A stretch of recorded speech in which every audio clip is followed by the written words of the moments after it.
Prime Minister Narendra Modi on Thursday made a fresh pitch to investors to invest in India. Now, this comes at a time when his government has been emphasizing on Atmanirbharta or self-reliance, but the PM was quick to clarify that that does not mean that we will shut the country to outsiders. Well, are there really green shoots visible as of now amid the COVID pandemic? Is the economy recovering? What does it look like? And will the call for investing in India actually lead to certain benefits, lead to a surge in FDI in India? These are the questions Ramya Nair, who tracks the economy for us, is going to answer in Government Matters today. Start sending in your questions right away. Ramya, so the PM was very careful yesterday to talk about, how just because you're saying we are self-reliant doesn't mean we are shutting ourselves out to outsiders.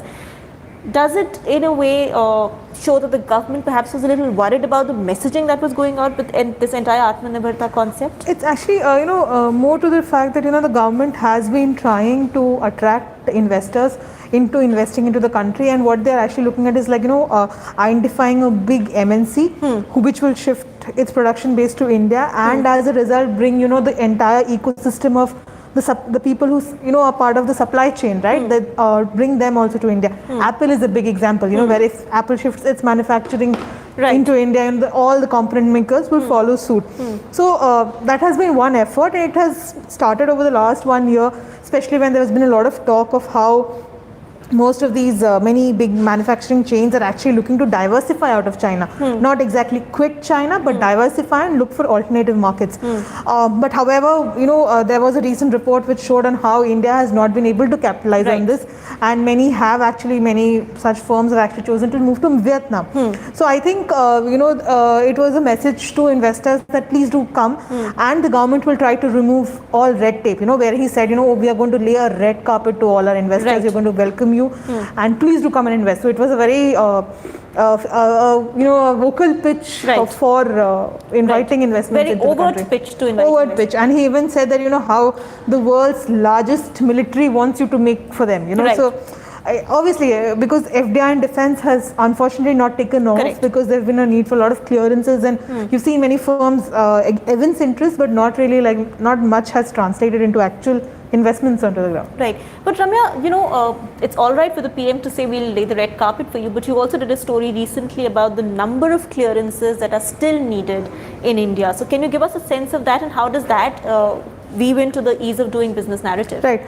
So the World Bank's ease of doing business is where India is ranked 63. It was ranked around 134 when the Modi government had come in 2014. So yes, there has been a drastic improvement, but where India still lacks is things like where the whole aspect of enforcing contracts, or the whole aspect of how you register property, the kind of clearances that are required. So these are one of the two subsections of the ease of doing business, and the government has really struggled to improve India's ranking here.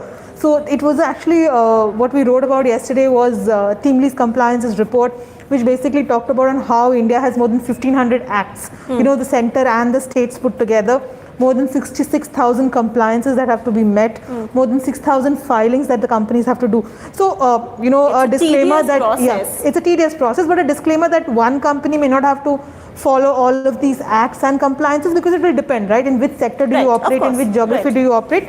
But it just kind of still indicates the, the tedious paperwork and the tedious compliance burden that firms we are still involved in. Yes. Right. So Ramya, the PM, if I'm not wrong, has said it at least twice now that green shoots are visible.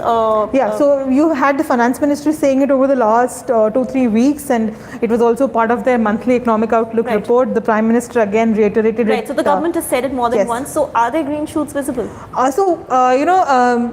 The one interesting thing on this whole green shoots thing is that obviously when you compare any data compared to April, when you make a month-on-month comparison, there is improvement, right? Because April was, of course, the most affected. April was suddenness of it. Exactly, and April was the month where there was a complete lockdown. So any day, the figures of April would, the figures of May would be better than the figures of April.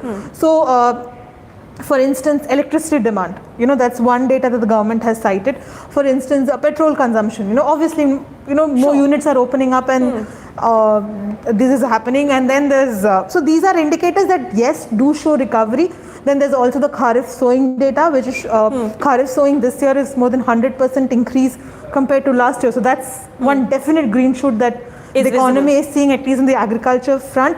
The rest of the data, there's also data on how there's an improvement on freight movement, how there's an improvement in goods movement through roads. So all of these. But that's also because the lockdown has been lifted and the economy is opening up. Right. So if you take a year-on-year comparison, these numbers are still low and are actually posting a contraction. But yes, there is an improvement, and there is a marginal improvement. Like there is, you can say that there are green shoots, but it's still at a very nascent stage. Right, so we don't really know how sustainable. Exactly. So initially the whole debate was, are we headed for a V-shaped recovery? Where the demand has plunged, the economy has plunged, but now when the recovery happens, it will be a sharp recovery. But now, interestingly, this whole argument has now has shifted to whether we're seeing a U-shaped recovery. KV Kamath in an interview to CNBC said that probably India will see a U-shaped recovery. Then there are some commentators who are talking about how there will be a W-shaped recovery, where you'll plunge, then there will be an immediate rise in demand because people have not been consuming for a long time, and make those immediate decisions, and then again, but there will be a plunge back. So there's a lot of uncertainty on how exactly the economy will recover and the extent to which again it will start growing. Right. So I have a bunch of questions, Ramya. Let's begin with this question. This is from an anonymous handle. What will be the effect of removing China from Indian economy, both in the short term and long term? Can we compete with them on the technological front? So India is really heavily dependent on China for its imports. At this moment, it will not be possible to remove China from any of to ban Chinese imports, because it will affect many industries. So for take healthcare, for instance, or take for instance pharmaceuticals, which has been in talks for a long time. India is heavily dependent on China, so that is not an option right now. Again, to produce there may be many things that India may be able to produce locally, but the thing would be, would it be able to produce at a competitive price? Right. So that is something that has to be seen. And it's to be honest really unlikely, right? Because China has managed to get in the scale of production which India has not been able to so far. Right. Rishabh, are state governments partnering the center to boost growth, or are they doubling down on welfare and the povertarian politics instead? At the moment, state governments have no money to do really anything. All they're doing is this trying to they're trying to minimize the spread of the pandemic. So their entire attention right now is basically onto health infrastructure and to provide basic food grains to its to their the residents of their state. So other than that, right now it won't be fair to make this kind of a comment, because the priorities of states are very different right now. Right. Manoj N, can agriculture boost economy, or when can it recover? And how about tourism in India? When will we start seeing tourism contribute towards economic growth? So I think tourism is a sector where there is a lot of concern, because revival there is bound to be slower than everywhere else. And it's going to lag other sectors. So agri, yes, this year agricultural growth is what India is banking on, but again, agriculture's share as a total percentage of GDP is less than 20%. So even if agriculture grows, you see a sharp growth in agriculture, still because its share is relatively lower, India does need its manufacturing and services sector to contribute. Right. Lakshmishka KS, do you see the rupee depreciating and hitting 80 to a dollar by the year end or early 2021? This forecast so far I have seen don't indicate that rupee may depreciate, but again rupee's depreciation has a lot to do on how the global economy also evolves, and how people flock to the dollar. Dollar is a reserve currency which typically people buy at the times of acute stress. So it will depend on how the global economy pans out, and to be honest, the demand for dollar rather than per se a comment on the rupee. Right. Parimal A, with the lockdown lifted, how long will it take for the economic activities to show expansion? Certainly, if people are reluctant to go out and spend, how can we accept the government's claims of green shoots being visible? So is the government just trying to make itself and us happy? Right. So boosting demand will be the big challenge for the government. That's something that the government is also aware of. The government, yesterday Sanjeev Sanyal, the principal economic advisor, actually made a point on how the government is aware that there is a need to boost demand, but the government is also taking it one step at a time. So, it is first, the packages that they have announced so far have been basically focused on ensuring that, the MSMEs are addressed, the most poor and vulnerable sections are addressed. But going forward, he did indicate that there is a fiscal and monetary space to boost demand. So the government is aware that there is a need to boost demand going forward. But again, that will be once the pandemic is relatively under control, and the government can probably shift focus from controlling the pandemic to actually boosting the economy. Still, many sectors of the economy have not opened up. Manufacturing has opened up to a limited extent, but services is again something that is completely shut down. Flights have opened up a limited, bit. You have restaurants opening up, but again the hotel and tourism industry, as someone else, has been completely shut down. And till there is no handle on how bad the pandemic is, and when can we see an end date to the pandemic, or at least seeing the pandemic spread slow down. Right. So it is very difficult to take a call on that. Right. Rishabh, is Narega hurting industries by keeping workers in villages? So let's expand this question a little bit. I don't think Narega is really, making people stay on in villages, because it's a distress scheme. It's subsistence. It's a subsistence scheme. Yeah. It's a minimal money, but is there a fear of migrants, to return back to cities, and are industries really facing that crisis at this point, even though they can open up? Yeah, so there's a very mixed kind of a reaction from what we hear from.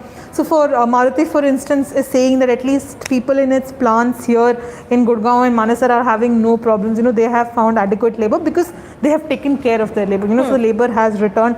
Again, on the other hand, there is one train of thought that till the migrants are not sure that the pandemic is under control, they may not really return, because then there's always this fear of lockdown, always a fear of loss of jobs and livelihoods. So it's a kind of a mixed picture.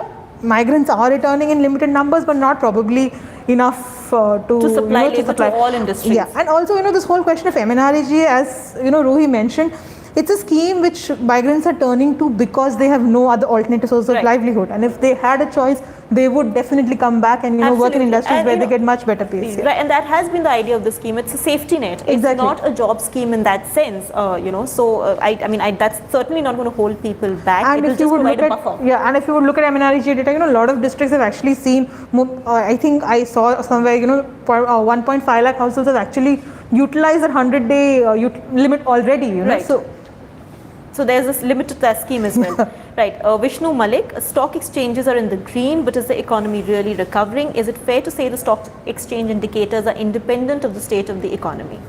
So here I would quote what Uday Kotak told, our editor-in-chief in our off the cuff, and where he specifically talked about how the markets are optimistic about how the Indian economy will grow in 2021-22. So what Uday Kotak said was, the markets have discounted that yes, 2020-21 is going to be a bad year.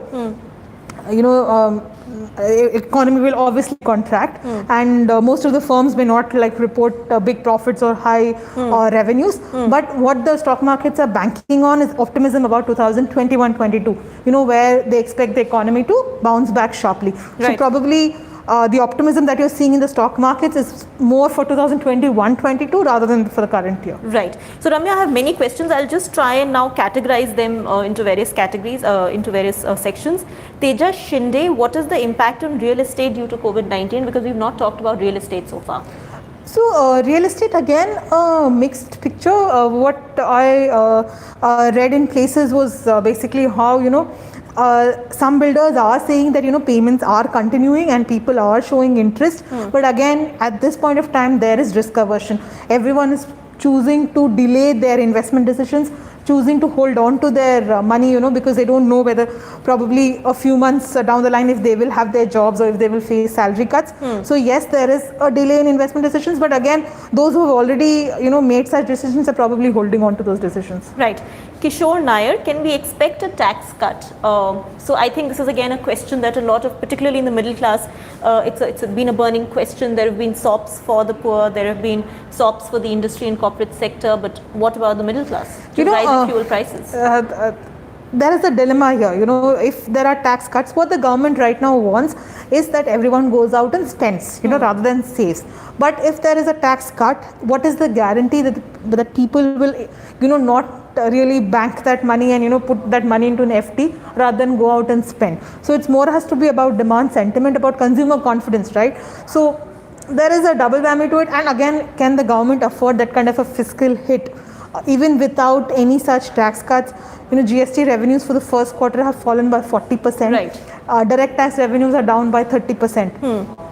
So, where is the government's fiscal space? And this is at a time when expenditures are obviously increasing because, health expenditure is increasing. So, the government has a lot of, expenditure but not much revenues. And government has already announced that it's going to borrow 12 lakh crores from the market. That's a 50% increase from their initial target of around 8 lakh crores. So, the whole question of tax cuts has to be taken into account, also take into account the fiscal aspect. Right. Shouvik Barua, do you think having trade surplus for the first time is necessarily a good sign for the Indian economy? Not really, right? The reason why we are having a trade surplus right now is because of the fact that we're not importing enough, we're not manufacturing enough, so the demand is less. So typically for an economy like India, trade surplus may not be a good idea. India would want to import more so that its domestic industries produce more. Right. Parig Sangoi, how do you describe the GST numbers? So the GST numbers for June were around 90,000 crores, so that's roughly, it's a contraction, but it would have been GST numbers on an average have been around rupees 1 lakh crore per month. But what is interesting is if you look at the Q1 numbers, because GDP, the deadlines for GST payments and filing of returns was extended because of the pandemic, so the government had given everyone a lot of time, so it may not be accurate to compare June GST collections to June GST collections last year. Right. So what would be probably a better indication would be comparing Q1 of 2021 to Q1 of 1920, and there the contraction is 40%. And that would be probably mainly on account of services to some extent, and probably some consumer, because people have been buying essential commodities, right? You have seen people buying out whatever essential supplies. Probably they have not gone on and bought a fridge or a washing machine, but they have bought their day-to-day needs. Right. So what is probably the biggest hit in this is the GST from services. Right. Ravindra Kulkarni, Indians from the Gulf returning in hordes, which will affect remittances. How will this affect our economy? Remittance economy per se, I think would really hit Kerala as one state really badly, because a lot of its population is outside in the Gulf countries, and Kerala is an economy which is probably dependent on remittances much more than, say, any other state in India. Right. So that would be one state which would be like one of the worst hit in terms of income flows. Also, when these people return, the state will have to provide employment opportunities, and again, you could see an increase in unemployment. Right. Now, Ramya, there are many questions, which we couldn't answer. We are really out of time. By Dipankar, Mukesh Panikar, there's a question from Arvind S, Rohit Banerjee, Ravindra Kulkarni again, Sutej Ganjam, Sankalp, Ashwin Shankar. I mean, it's just so many of our viewers who've really taken the time out to watch our show and to send questions. We're really sorry we couldn't answer them, but what we can do is, at least some of them Ramya can go and reply to as comments. I'll do that. On the YouTube section. Thank you so much for watching Government Matters, for sending in your questions. This evening at 7 p.m. do subscribe. I was going to say that's the usual line I give. Do log on to our YouTube channel. We have an Off the Cuff where our editor-in-chief Shekhar Gupta will be in conversation with Pratap Reddy, who's chairman of the Apollo Groups. It's going to be a fascinating conversation, particularly given the COVID time, so don't forget to tune in.